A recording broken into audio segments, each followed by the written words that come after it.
Hey, what's up, everybody? It's just Charles, and welcome you guys to another episode of the Dreamerspro Show, where we cover everything from sports, hot topics, classic debates, entertainment, and where we give you guys a fresh perspective on things and how we see them. And today we have another interesting episode for you guys that you want to stick around for. But before we get into it, make sure you go ahead and hit the subscribe button because we're trying to get to 50,000 subs by the end of this season. So the end of this year, so we'd really appreciate it if you helped us out. If you haven't subscribed to the channel, make sure you go ahead and do it. Anyway, let me get into this topic here. Now, you know what, guys?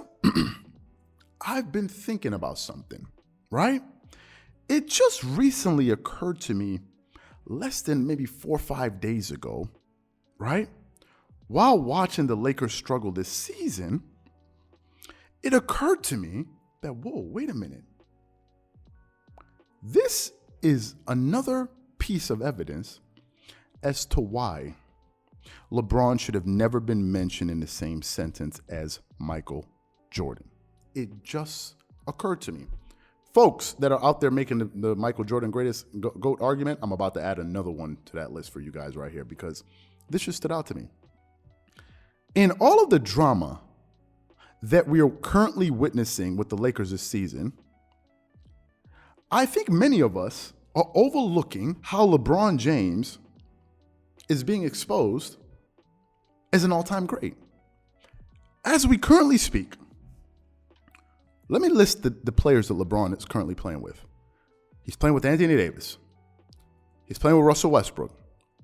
He's playing with Rajon Rondo. He's playing with Carmelo Anthony. And he's playing with Dwight Howard. Please, help me out. Help me understand something. When was the time in Michael Jordan's career that he ever played with this level of talent and yet his team was struggling to win games? Help me understand that. When was that? What point in time did that happen, please? When did that happen? When did Michael Jordan ever play with this level of talent and struggle to win regular season NBA games? During Jordan's first three-peat, he played with two All-Stars, Scottie Pippen and Horace Grant. During his second three-peat, he played with the same Scottie Pippen. Horace Grant left. Y'all remember he went to the Orlando Magic. And Dennis Rodman. As we currently, oh, and by the way, Michael Jordan is the only player that has 2 three-peats in NBA history. Yeah. As we currently speak, LeBron is playing with 3 top 75 players on his roster, including him.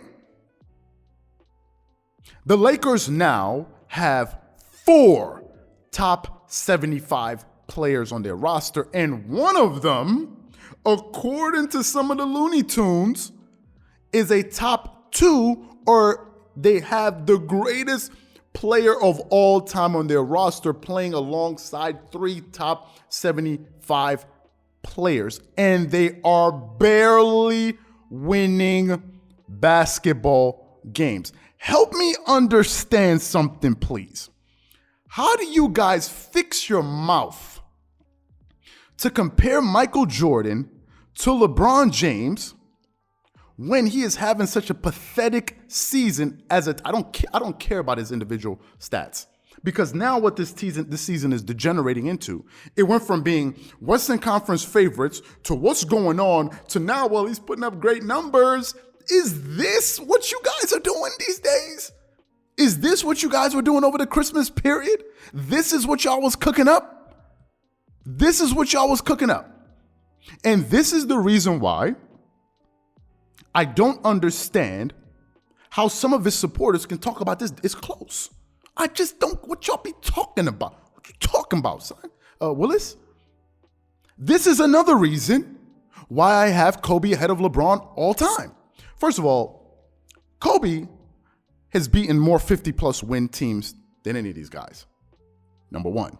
Number two, he won a championship. Think about this. He won a championship with Pau Gasol, Derek Fisher, Trevor Ariza, and Lamar Odom. That was one of his first championships when he was alone.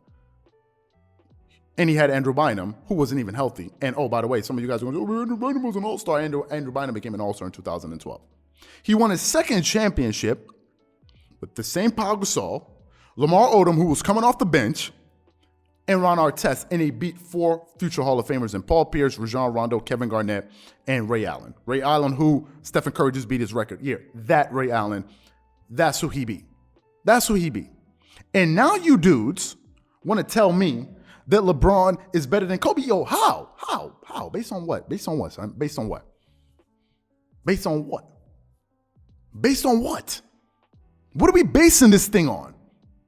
In all of this, in all of the help that LeBron has had, because LeBron has had, in my opinion, the most help in NBA history. No one has had as much help as this dude. No one. Name the other player. It ain't Jordan. It ain't Kobe. It's not Allen Iverson. Who has had more help than LeBron James? Who? With all of this help, he's only managed to capture 4 championships. With all of this help, I don't understand how you guys compute this. What logic are you guys using to make these statements that you guys are saying? And once again, he's having another disappointing season, and some of you dudes will still fix your mouth and say, "Oh well, he's close to Jordan. I got him top 2." That's why you saw Iman Shumpert eating bootleg Kev alive, man. He was eating him alive.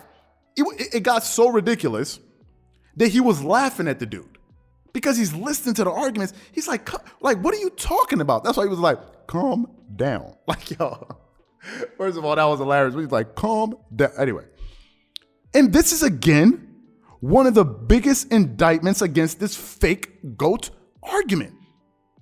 Again, we have another situation in which this dude is miserably failing. And at the end of all of this, some people are going to stand up and start beating their chest and talk about, yeah, this is the second greatest player of all time. Y'all are bugging. Y'all are bugging. Jordan never had such a situation. The only time I can think about in Jordan's career when he sorely struggled was early on in his career, when he was trying to figure things out. He didn't even have another all-star that he was playing with, going against the Detroit Pistons, the Boston Celtics, all of these guys. He wasn't even playing with another all-star. He struggled. And then when he came back to play with the Washington Wizards, playing with a bunch of, young NBA players. But when Scottie Pippen finally developed into an all-star, he won 6 out of 8 he won 6 championships in 8 years.